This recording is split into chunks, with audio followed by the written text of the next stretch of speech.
7 फरवरी 2021 उत्तराखंड के पहाड़ों से पानी का एक ऐसा छलछल आया जो अपने साथ सब कुछ बहा कर ले गया। उसके रास्ते में आने वाली हर चीज तबाह होकर बर्बाद हो गई थी। हर इंसान दो तिनकों की तरह बहते चले गए थे। सरकार ने इसे प्राकृतिक आपदा कहकर अपना पल्ला झाड़ लिया, लेकिन क्या यह आपदा सचमुच प्राकृतिक थी? कहीं यह आपदा इंसानों के द्वारा बनाई गई तो नहीं? आखिर इतनी कड़कड़ाती ठंड के बावजूद भी ग्लेशियर कैसे टूट गया? और क्यों जिस जगह को प्रकृति ने स्वर्ग की तरह सजाया था, आज वही प्रकृति के क्रोध का शिकार हो गई है। अगर आप भी इन सवालों के जवाब जानना चाहते हैं तो वीडियो को अंत तक जरूर देखिएगा। उत्तराखंड एक ऐसी जगह है जिसे भगवान ने खुद अपने हाथों से सजाया है। ऊंचे ऊंचे पहाड़, खूबसूरत वादी, कलकल करते झरने और पहाड़ों से उतरती खूबसूरत नदियां एकदम स्वर्ग की तरह है। लेकिन आजकल ये जगह अपनी खूबसूरती से ज्यादा यहाँ होने वाले हादसों से चर्चा में बनी हुई है। 2013 में आई बाढ़ या फिर बादल फटने के बाद एक के बाद 5 घटनाएं सिर्फ लैंडस्लाइड या पिछले साल ग्लेशियर फटने की वजह से आने वाली आफत को कौन भूल सकता है। वह भयानक सुबह आइए एक बार फिर से उस मंजर को याद करते हैं और उसके पीछे के कारणों को टटोलने की कोशिश करते हैं। 7 फरवरी को चमोली के रैनी गांव के लोग अचानक एक तेज आवाज सुनकर चौंक गए।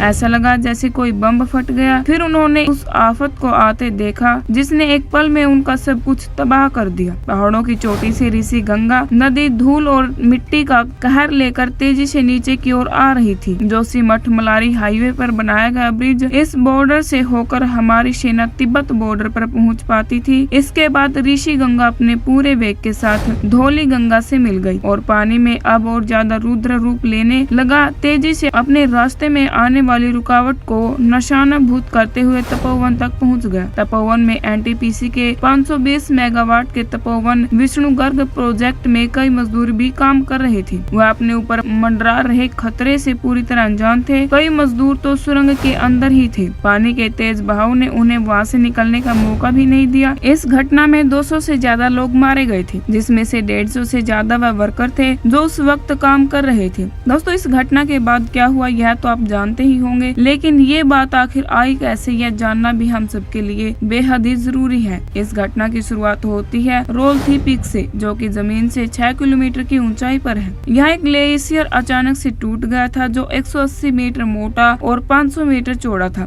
ग्लेशियर का एक हिस्सा टूटकर नीचे नदी में गिर गया, जिसकी वजह से 2.60 किलोमीटर पानी और मलबा नीचे गिरने लगा। वह भी बस 1 मिनट में हो गया ये सब कुछ, जिसने ऋषि गंगा को काल का दूत बना दिया। रिसर्च टीम के मुताबिक घटना रॉक मोसफ्लियोर यानी के चट्टान का फिसलना और रोलथी ग्लेशियर इलाके का एक हैंगिंग ग्लेशियर का नतीजा है। हैंगिंग ग्लेशियर ऐसा ग्लेशियर होता है जो एक चट्टान के बीच में रुक जाता है। घटना का बेस या 2 चोटियां रोठी और मुर्गथोनी के पास था, जब पहाड़ की चोटी किसी प्राकृतिक आपदा के कारण नीचे ग्लेशियर पर गिरी, जो कि समुद्र तल से तकरीबन 5600 मीटर की ऊंचाई पर था। इससे ग्लेशियर के टुकड़े टुकड़े होंगे और चट्टान के मलबे के साथ मिल गए। इसके बाद चट्टान और बर्फ का वह मिश्रण 37 डिग्री वाली तेज ढलान से 3 किलोमीटर तक नीचे आता रहा और तकरीबन 3600 मीटर की ऊंचाई पर रोती गंधीरा धारा से टकराए।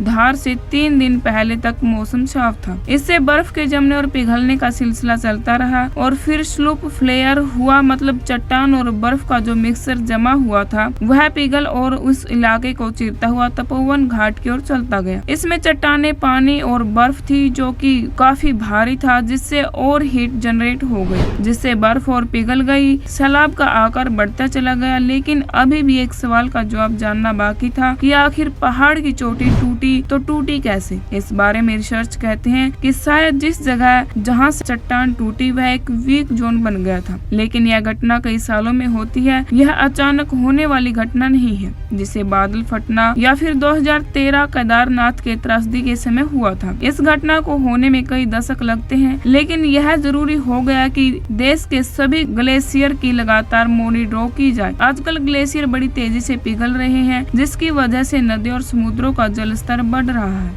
लेकिन इससे भी बड़ी चिंता का विषय है कि उत्तराखंड में गंगा नदी पर बन रहे डाक्स बांध। पर्यावरण विशेषज्ञ इन बांधों को वाटर बम भी कहने लगे हैं और चमोली हादसे के बाद इस विषय पर चर्चा और भी ज्यादा होने लगी है। विशेषज्ञों को डर है कि अगर हिमालय के ऊपरी क्षेत्र में इसी तरह से हलचल होती रही तो वह वक्त दूर नहीं है जब उत्तराखंड का अस्तित्व ही समाप्त हो सकता है। उत्तराखंड में कुल मिलाकर 13 जिले हैं। इन सभी 13 जिलों से दर्जनों नदियां बहकर मैदानी इलाकों में जाती हैं और आपको जानकर हैरानी होगी कि 13 में से 11 जिलों से होकर बहने वाली 12 प्रमुख नदियां, इन नदियों पर छोटे और बड़े लगभग 32 से ज्यादा बांध हैं और विद्युत परियोजनाएं, पावर प्लांट बना दिए गए हैं और यह सभी बम की तरह उत्तराखंड की धरती पर कभी भी फटने के लिए तैयार बैठी है। एक तरह से हम कह सकते हैं कि उत्तराखंड पर आने वाली आपदाओं के प्रकृति से ज्यादा हम जिम्मेदार होंगे और इसी खतरे की आहट सुप्रीम कोर्ट तक भी पहुंच गई थी, लेकिन कोर्ट ने यहां गंगा नदी पर बनने वाले 24 पर तत्काल प्रभाव पर रोक लगा दी थी।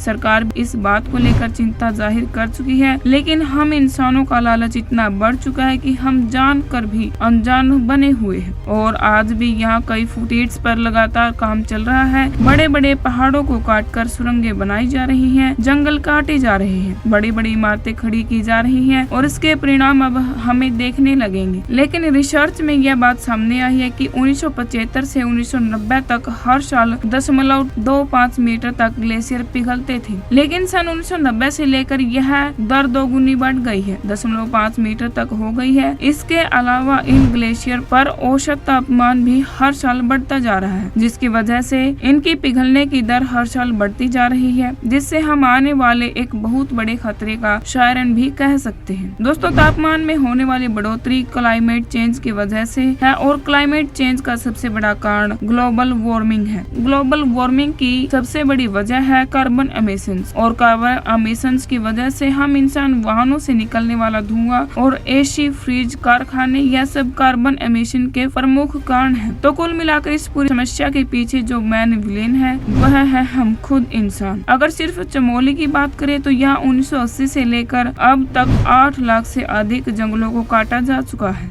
जिसकी वजह से प्रदूषण की मात्रा बढ़ गई है। यह सिर्फ विकास के नाम पर किया जा रहा है, लेकिन ऐसे विकास का क्या फायदा जहां पर जान की सुरक्षा की गारंटी ही ना हो। तो हाँ दोस्तों, आपको क्या लगता है कि विकास के नाम पर प्रकृति के साथ खिलवाड़ कितना जायज है और क्या आपको ऐसा विकास चाहिए? हमें कमेंट करके जरूर बताइएगा। वीडियो को अपने दोस्तों के साथ शेयर भी करिएगा ताकि वह भी इस मुद्दे पर अपनी राय रख सके। दोस्तों, यह हमारी धरती है और उत्तराखंड को तो देवभूमि भी कहा जाता है, तो ऐसे में क्या इस देवभूमि को सुरक्षित रखना हम सबकी जिम्मेवारी नहीं होती? हमें अपनी राय कमेंट बॉक्स में जरूर बताइएगा और वीडियो को लाइक और चैनल को सब्सक्राइब करना न भूलें ताकि आने वाली लेटेस्ट अपडेट आप तक पहुंच जाए। तो आज की इस वीडियो में सिर्फ इतना ही। मिलते हैं ऐसी एक और नॉलेजफुल वीडियो के साथ, तब तक के लिए आप अपना ख्याल रखिए। Bye bye.